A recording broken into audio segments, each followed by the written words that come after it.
nosotros nos preparamos para recibir a nuestra primera invitada tempranito. Son las 7:10 de la mañana. Ya ella está con su taza de café y está lista para que ciertamente nosotros podamos recibirla y que nosotros podamos continuar siendo edificados, adiestrados, bendecidos a través de las herramientas de una querida amiga, pastora de la iglesia, de la primera iglesia bautista de Guayama. El Señor nos ha bendecido con tenerla acá en medio de nosotros. La pastora Angelica Acevedo. Ahí está. Qué bueno. Padre del Señor, buenos días. Buenos días, un cafecito en la mano para un buen día. Pastora, ¿pero qué es eso? ¿Una taza o es un florero? Oh, una taza, ¿qué te pasa? Mira, oye, pero qué taza más chévere esa. No. Pero ¿cómo que pastora, pero eso no es, eso coge veas. Café como loco, ¿sabes? No, mira, y sigue, no te engañes, no te dejes engañar. Ah, pero se ve bien grande. Sí, por la forma, pero sigue siendo igual que una taza regular. Oye, qué chévere. Yo cuando la vi dije, rayos, si la pastora lo que está tomando es eso, da para 2 días. Ah, bueno, yo tengo una que son más grandes, pero no me las uso últimamente. Qué bueno saludarte, pastora. Acuérdese que me envíe hashtag la pastora y su café. Alaba, eso es. Sí. Oye, qué bueno, un buen café para un buen día. Es imposible adorar a Dios tan temprano en la mañana sin una taza de café. Así que le damos gloria al Señor por estar aquí en este espacio nuevamente. ¿Cómo has estado? Pues mira, pastora, muy bien. Gracias a Dios. Gracias a Dios. Bien. Mucho trabajo, muchas cosas, pero contento de lo que Dios hace para la gloria de su nombre. Amén, amén. Pues saludamos a la iglesia, ¿cómo es Rey? El Rey de la Gloria. El Rey de la Gloria. Un saludo desde Guayama. Así que le damos gloria al Señor. No le dé mucha comida al pastor, pero trátelo bien. No, muchacha, mira que desde que llegamos al Rey de la Gloria, eso me dan comida todos los días. Pero lo bueno, pero pastora, pero déjame explicarte, lo bueno de todo esto es que como todos allí, básicamente, la mayoría, sí, son personas que siembran. Así que yo me llevo papaya, guineo, calabaza, todo tipo de frutos, tamarindos. Todo tamarindo, manda para acá tamarindo. Tengo ahí una bolsita de tamarindo para cogerlas y hacerlas juguito prontamente. Qué bueno, sí. Sin azúcar añadida, porque después viene la otra sección y te liquida. No, yo voy suave, estoy suavecito. Qué bueno, le damos gloria al Señor. Así es la iglesia. ¿Y tú también, pastora? Gracias al Señor, mucho trabajo, pero en victoria. Qué bueno. ¿Estás aquí en Puerto Rico o estás afuera? No, estoy aquí, Okay. estoy en Guayama. Estoy en Guayama. Cambié el stage, pero estoy en Guayama. Ok, sí. Tienes un background bonito ahí, chévere. Ah, gracias. Tratamos. Pero aquí estamos. Estamos aquí, sí. Le damos gloria al Señor porque el Señor nos da la oportunidad de poder llegar nuevamente a ustedes.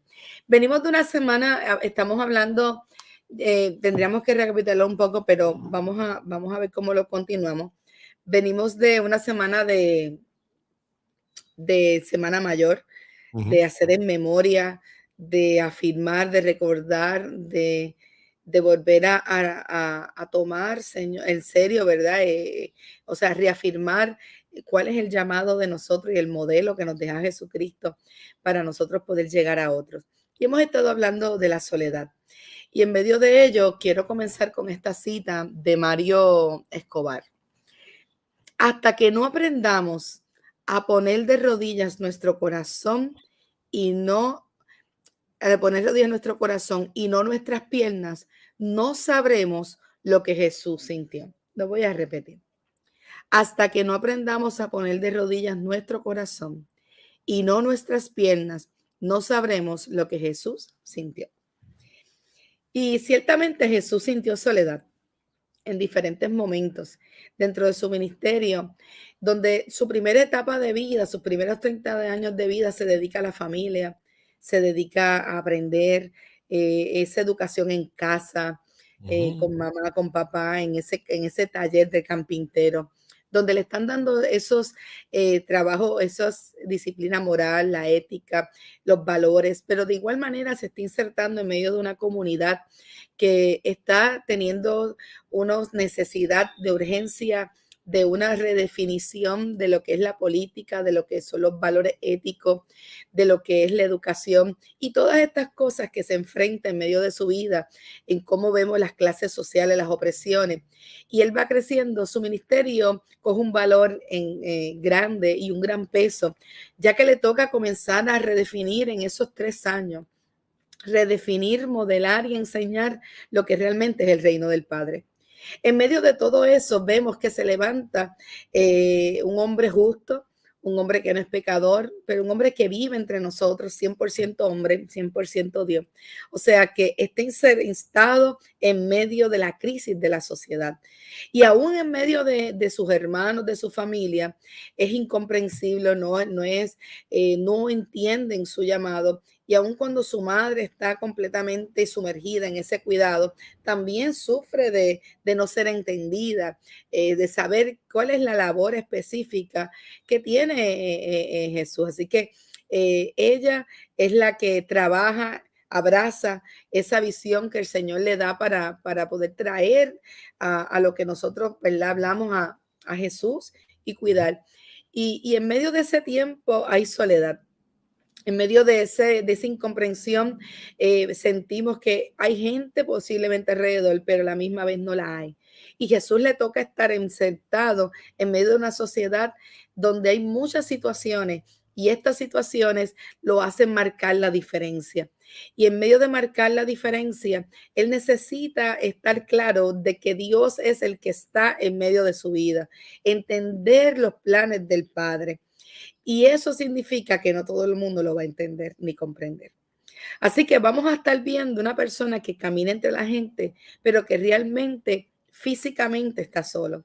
Vemos a un hombre que antes de entrar en medio de su ministerio, sabe que va a entrar en unos momentos difíciles y él mismo impulsa esos espacios donde no hay nadie y se va 40 días en un desierto a trabajar, a prepararse y en medio de esos 40 días, experimenta posiblemente lo que experimenta el pueblo, experimenta esa preparación, entra en un espacio donde es tentado y en medio de la tentación, en esa soledad, él sale victorioso porque sabe aquí aprovechar su tiempo para prepararse, para enfrentar lo que viene.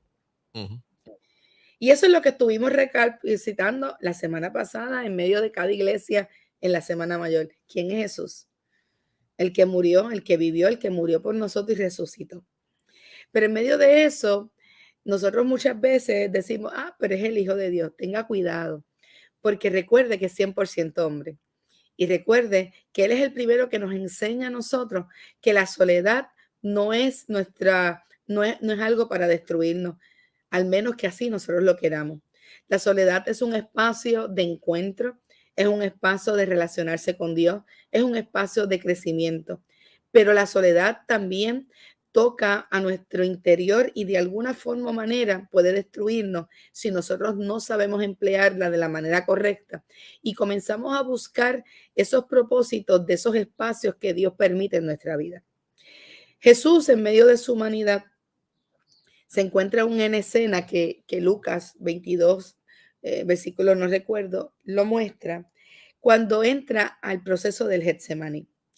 Luego de estar a la mesa, luego de estar en su última cena con sus discípulos, él se prepara y sabe que va en ese proceso, que va a ser traicionado. Él se va a separarse a solas para orar, para prepararse para ese último momento. Deja a sus discípulos orando, pero cuando mira al lado, sus discípulos dejaron de orar. Están dormidos y va donde ellos y les pregunta. Y ellos no pueden velar, vuelve otra vez y se va a orar. Está en su momento más difícil, está en sus oraciones más fuertes de su humanidad. Está en un momento que necesita la compañía humana de cada uno de ellos, necesita el respaldo, necesita ese momento de estar ahí. Pero es el momento cuando más solo lo deja la gente. Es que cuando sus allegados se supone que están allí pudiendo, orando, intercediendo y velando para que él pueda cumplir y resistir, y esa preparación final es cuando más solo se encuentra, porque nadie está ahí conectado en la misma línea de él. Es cuando muchas veces tú y yo tenemos una situación en la iglesia y no tenemos a más nadie a quien acudir, y a veces hay unas personas que son más allegadas y más cercanas. Y uno le dice, por favor, acompáñanos en oración. O usted los convoca a algo. ¿Y qué sucede? Muchas veces termina la jornada usted solo, y cuando vuelve, es incomprensible, no estás entendiendo porque cada uno está envuelto en sus propias ideas, en sus propios afanes, en sus propios yo, en sus propias necesidades. Jesús entra en un momento difícil, Semiday, donde, donde Él abre su corazón y vemos su humanidad cuando les dice, oye, y les reclama. Les dice, oye, no se supone que no pueden ni tan siquiera velar, estar un momento. Claro, esto está parafraseado mis palabras. Pero él va donde ellos, y ellos ni tan siquiera esa tarea pudieron realizar. Y eso nos deja ver que los discípulos en todo tiempo que caminaban con Jesús realmente nunca podían entender en su totalidad lo que el peso que llevaba Jesús de poder cargar a una humanidad para reconciliarla con el Padre. Y muchas veces nosotros nos encontramos en una posición pastoral realizando unas tareas de poder cuidar, de dirigir, de alimentar, de enseñar, de mostrar el camino por encima de nuestras propias necesidades humanas, y nos sentimos incomprensibles por nuestras personas que se supone que tengan la madurez para entender que tú y yo también necesitamos unos espacios donde nuestra humanidad grita y dice, tengo miedo. Nuestra humanidad dice, yo también necesito oración. Nuestra humanidad dice, yo también necesito descanso. Nuestra humanidad sigue diciendo, lo que voy a enfrentar es difícil, pero yo necesito que alguien más me ayude a levantar las manos. Y en esos momentos la soledad toca la puerta. Mira, pastora, permíteme compartir algo, y eso que estás presentando es interesante.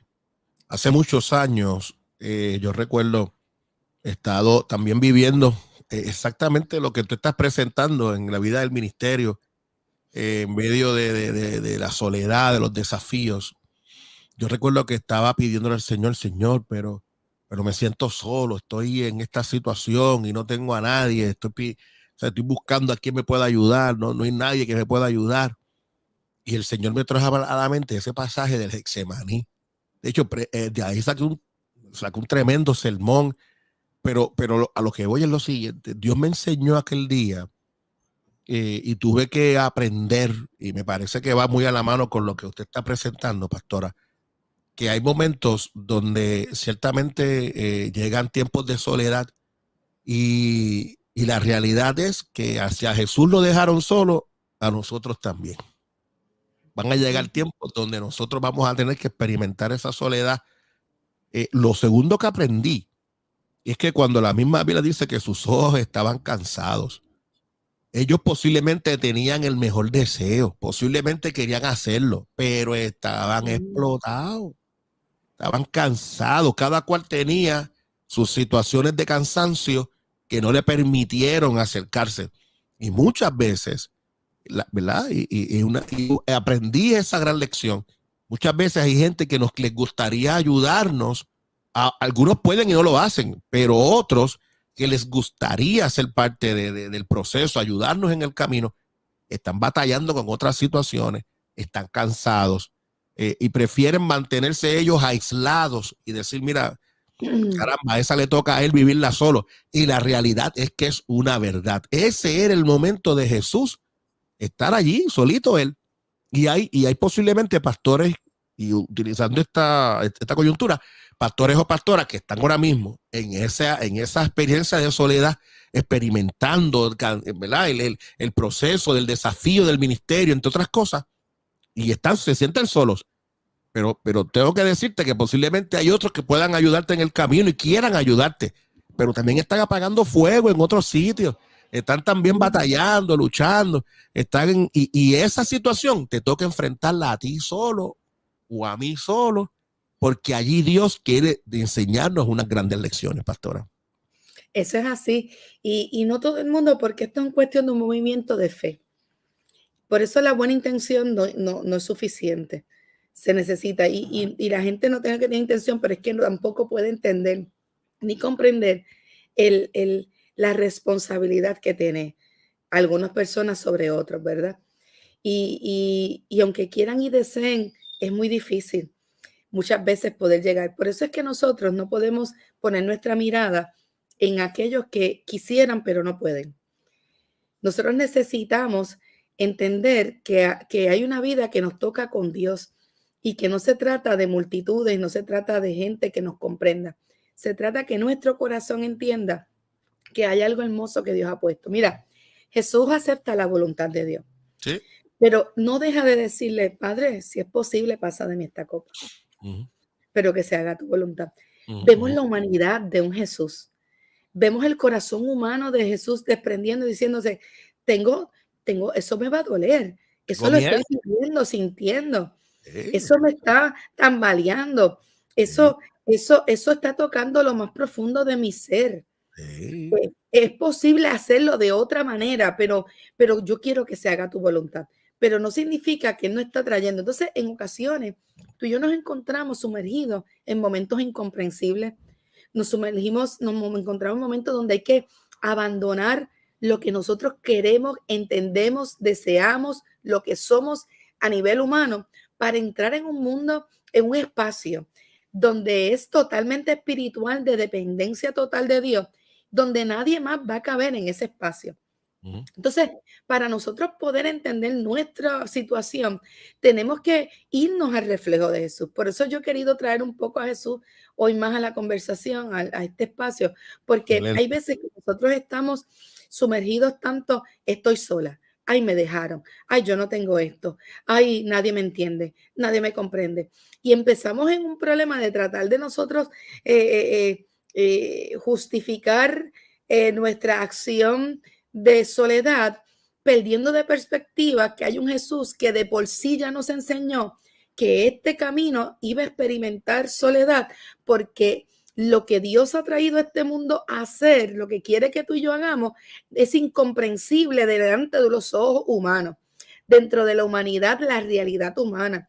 Y para nosotros poder sumergirnos en este mundo, olvidándonos de nuestro yo y nuestras necesidades, necesitamos comprender que nuestro llamado depende totalmente de un Dios que nunca nos dejará solos, aunque físicamente estemos sin nadie a nuestro alrededor y que nos entiendan. Sí, porque por eso es que esa cita de Mario Escobar me gusta, porque para nosotros navegar en el ministerio, cuando hablamos de pastoras solteras, retos y desafíos, y tal vez la pastoral general, pero desde esta pastora soltera donde no hay nadie, Jesús no tenía nadie. A su mamá, pero su mamá no llegaba, no estaba con él todos los días y no podía comprender en su totalidad. Al revés, Jesús tenía preocupación por su mamá, por eso al final una de las pelas dice, madre, ahí dejo a tu hijo, porque deja suple, porque tiene preocupación en medio de su situación, porque sabe que es algo más allá. Y él entra en ese espacio del Getsemaní, pero frustrado, porque la gente que podría ayudarlo a no sentir, porque déjame decirte, Getsemaní simplemente es una muestra de la soledad, porque la soledad de él se intensifica en la cruz. Se intensifica, donde realmente se queda solo. Es en la cruz, que lo vemos después, más adelante. Pero esa soledad, donde Dios ha requerido torcer su voluntad para cumplir sus caprichos, ¿sabes? Dios, por encima de la voluntad y el capricho que pueda tener tú y yo, va a ser su voluntad. Y su voluntad siempre va a ser mejor. Porque yo le decía ayer a la clase de discipulado, nuevos profesantes, y esto yo lo hice mío hace sobre 15 años o 14. Y yo tuve mis experiencias en un momento dado de enfermedad. Y yo recuerdo que mis peores crisis era cuando el Señor más hacía para que yo pudiera llegar a alguien de necesidad. Y un día yo recuerdo que el Señor me dijo, no se trata de ti. No se trata de ti, de lo que tú necesitas, de lo que tú quieres. Se trata de lo que yo puedo hacer en y a través de ti. Excelente. En y a través de ti. Así que Jesús Jesús se trata de lo que Dios va a hacer en y a través de él. A través de él va a rescatar. A través de mi soledad humana, Dios está preparando algo hermoso en la comunidad. A Pastora, través de mi soledad. Ajá. mira, y permíteme también algo aumentar. A mí me gusta mucho esa experiencia. El Getsemaní es una escuela increíble.